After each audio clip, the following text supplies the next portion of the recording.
जय श्री कृष्ण सनातन धर्मानुरागियों। प्रथम अध्याय के 41वें श्लोक में अर्जुन अपने सामाजिक दृष्टिकोण को ही और आगे बढ़ाते हैं। वे बताते हैं कि जब समाज में अधर्म बढ़ जाता है तो परिवार का सबसे पवित्र आधार अर्थात स्त्रियां दूषित हो जाती हैं, जिससे पूरे समाज में वर्ण संकर अर्थात अवांछित और संस्कारहीन संतानें पैदा होती हैं। आइए, प्रथमोऽध्यायः एकचत्वारिंशत्तमः श्लोकः। अधर्माभिभवात् कृष्ण प्रदुष्यन्ति कुलस्त्रियः स्त्रीषु दुष्टासु वार्ष्णेय जायते वर्णसंकरः। एक एक शब्द का अर्थ वर्ड मीनिंग देखते हैं।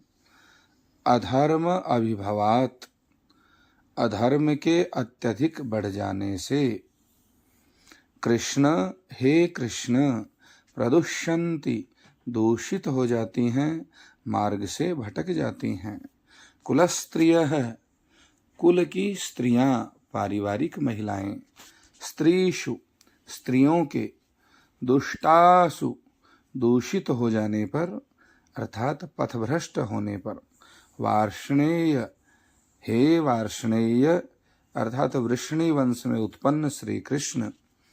जायते, उत्पन्न होती हैं।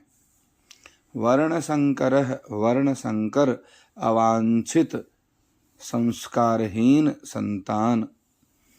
अवांछित अनिच्छित, इस प्रकार से। आइए भावार्थ देखते हैं, डिटेल्ड एक्सप्लेनेशन। वार्ष्णेय संबोधन का महत्व। अर्जुन यहाँ श्री कृष्ण को वार्ष्णेय कहकर पुकारते हैं। इसका अर्थ है, हे वृष्णि वंश के महान पुरुष। अर्जुन का भाव यह है कि हे कृष्ण, आप स्वयं एक अत्यंत उच्च और पवित्र वंश वृष्णि कुल में पैदा हुए हैं, इसलिए आप एक अच्छे कुल और उसमें स्त्रियों के ऊंचे स्थान के महत्व को भली भांति समझते हैं। स्त्रियों और समाज का संबंध। प्राचीन सनातन परंपरा में स्त्रियों को कुल की मर्यादा और संस्कारों का रक्षक माना गया है। अर्जुन कहते हैं कि जब युद्ध में पुरुष मारे जाएंगे और चारों तरफ अधर्म फैल जाएगा, अधर्माभिभवात्, तो परिवार की स्त्रियों को संरक्षण और सही मार्गदर्शन, माहौल, वातावरण नहीं मिल पाएगा। इसके कारण समाज की स्त्रियां पथभ्रष्ट एवं असुरक्षित हो सकती हैं। वर्ण संकर संतानें, अवांछित पीढ़ी, अनिच्छित, न चाही गई। अर्जुन का मुख्य डर यह भी है कि जब माता पिता दोनों सुसंस्कृत और धर्म का पालन करने वाले नहीं होंगे तो उनसे उत्पन्न होने वाली संतानें वर्ण संकर होंगी।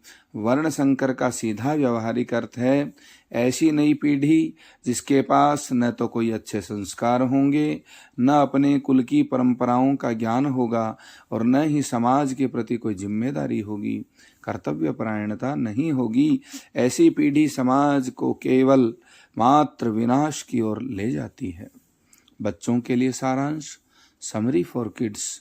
प्रिय बच्चों, घर में हमें सबसे अधिक प्रेम, प्यार, संस्कार, सही गलत की बातें कौन सिखाते हैं? प्रायशः हमारी माँ, दादी, चाची, ताई, है ना? क्योंकि माताएं घर की रीढ़ होती हैं जो पूरे परिवार को प्रेम, स्नेह और अनुशासन में बांधकर रखती हैं, जो उन्हें संस्कारों से मिलता है।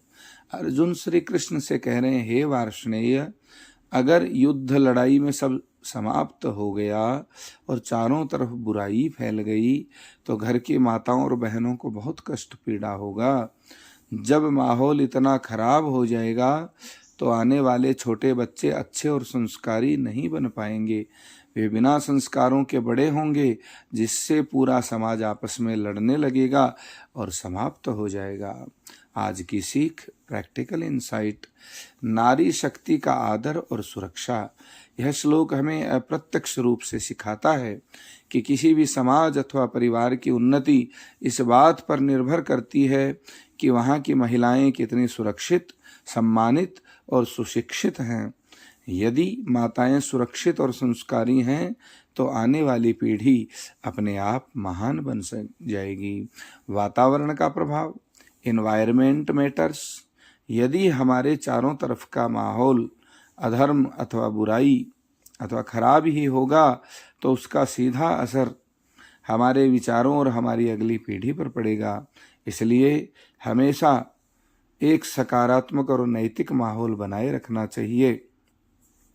तो फिर क्यों न हम स्वयं भी इन श्लोक का भाव एक सकारात्मक ऊर्जा प्रवाह को ग्रहण करके यथा योग्य जनों तक पहुँचाने के इस सौभाग्य को संवारें।